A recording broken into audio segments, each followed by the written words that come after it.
یہ دعا کیا کریں کہ اللہ آخرت میں ہمارا انجام غداری کے ساتھ کرنا. اور الطاف حسین کے سارے فالوورز کو ہر نماز میں یہ دعا کرنی چاہیے کہ آخرت میں ہمارا انجام الطاف حسین کے ساتھ ہو. دنیا میں جس کے ساتھ جو ہوگا ہم ان کے ساتھ نہیں ہیں, ہم اللہ کے رسول کے ساتھ ہیں اور انشاءاللہ ہمارا انجام ان کے ساتھ ہوگا. سر لیکن قرآن میں تو یہ کہا گیا کہ جیسے آپ لوگ کے مال ہوں گے ویسے قرآن آپ پر. بیٹا یہ حدیث شریف میں بھی کہا گیا ہے, کریکٹ, لیکن اس کا مطلب یہ نہیں ہے کہ مسلمان اس کفر کے حکمرانوں کو ایکسپٹ کرتے رہیں. جو لوگ ایکسپٹ کر لیتے ہیں وہ اس کا حصہ ہے, اور جو تبدیلی کے لیے کوشش کرتے ہیں اللہ اس کو اس درجے میں شامل نہیں کرتا. We always try to bring about the change. مسلمانوں نے غلطیاں کوتاہیاں کی تو مغلوں کو تبدیل کر کے انگریزوں کو مسلط کر دیا گیا, مگر اس کا مطلب یہ نہیں تھا کہ مسلمان بزرگوں نے انگریزوں سے آزادی کے لیے جدوجہد نہیں کی. جنہوں نے جدوجہد کی وہ کامیاب ترین لوگ تھے, جو بیٹھ کے تماشا دیکھتے رہے. They were part of the crowd. We are not part of the crowd. جی بیٹا,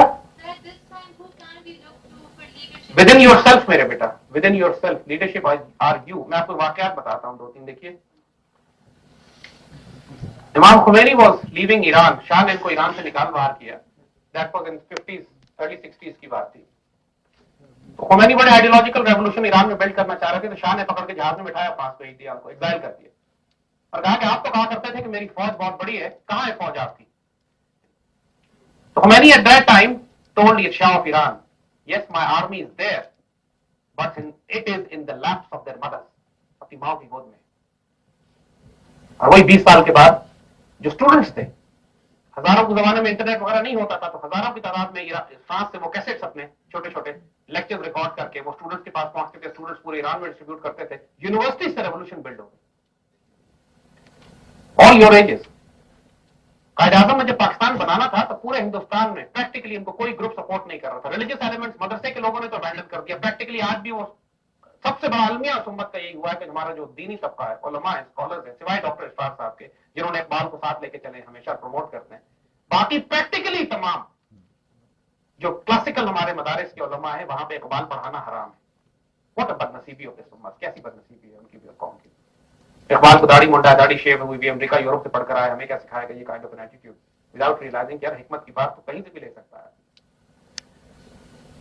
تو اس وقت بھی قائد اعظم کو, جب قائد اعظم کو کافر اعظم کہہ دیا گیا تھا, اسکالر نے کہا تھا, علماء نے بڑے بڑے کافر اعظم کا, اس وقت آپ علی گڑھ گئے and you told the children کہ مجھے پاکستان بنانے کے لیے ٹروپس چاہیے, we need soldiers.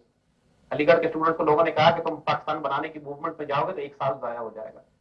In students نے کہا اعتراض کرنے والوں کو کہ ہمارا تو 1 سال ضائع ہوگا, لیکن ہم نہ نکلے تو امت کے سینکڑوں سال ضائع ہو جائیں گے. اگر وہ بچے اس وقت نہ نکلتے, بائی گاڈ پاکستان نہ بنتا.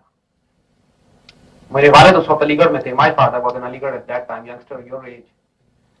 تو ان لوگوں کو, چونکہ انڈیا سے تھے نا, ان لوگوں کو پشتو تو آتی نہیں تھی, ان کے گروپ کو بھیج دیا گیا فرنٹیئر میں کہ وہاں پہ یہ فرنٹیئر گاندھی والے جو ہیں, جو عوامی نیشنل پارٹی زمانے بڑی ڈیمنٹ, وہ کانگریس کے ساتھ تھے, کانگریس سے گاندھی کہلاتے تھے. وہ انگریزوں کے ساتھ مل کے چاہ رہے تھے کہ فرنٹیئر کو پاکستان سے الگ کر لیا جائے, افغانستان سے ملا دیا جائے. تو یہاں ریفرینڈم کرایا گیا تھا, تو 99% پشتونوں نے ووٹ دیا تھا پاکستان کے حق میں, الحمدللہ. اور اس وقت سے آنریبل نہیں, اس وقت سے پاکستان کے پیٹریاٹس ہیں. اور مگر جو یہاں سے لوگ بھیجے گئے تھے وہ پورے فرنٹیئر کے ایک ایک گاؤں میں پھرتے تھے جا کے. پشتو تو آتی نہیں تھی, ایک جملہ سکھا دیا گیا تھا پشتو کان پر. اس زمانے میں ڈبے ہوتے تھے ڈفرنٹ کلر, کانگریس کے ڈبے کا رنگ الگ تھا, جو مسلم لیگ کا ڈبا تھا وہ گرین کلر کا تھا. تو ان کو پشتو میں جملہ سکھا دیا گیا تھا, بس شینا صندوق کو بات چوا, گرین صندوق میں ڈالنا ہے تم نے نا, تو جو بھی تمہارا بیلٹ ہے گرین صندوق میں ڈال دینا. بس گاؤں گاؤں جا کے لوگوں کو بولتے تھے شین صندوق میں بات چوا, بس وہ شین صندوق میں ڈال دیا جا کے. تو ماشاءاللہ پاکستان بن گیا پھر ہمارا. تو بچوں, the change in the leadership has to be from you. It is from you. جو اب آپ لوگوں کا لمبا ٹائم نہیں ہے. You're not in the laps of your mothers. You're the generation کے اگلے 2-4 سال میں ماشاءاللہ you'll be leading this Pakistan.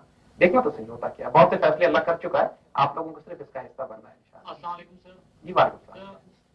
I apologize you before putting my question because it is just to clarify myself that I read an article and I heard from too many people that there was a man in 1996 or 98. بیٹا میں سمجھ گیا. I got your point. بیٹا یہ بتاؤ, یہ ایک ہمارے بارے میں ایک ایلیگیشن ایک انٹرنیٹ پہ فلوٹ ہو رہی ہے, نعوذ باللہ, ایز اے فارم قادیانی, اور I follow some false prophet or do not believe in the finality of Rasulullah sallallahu alaihi wasallam.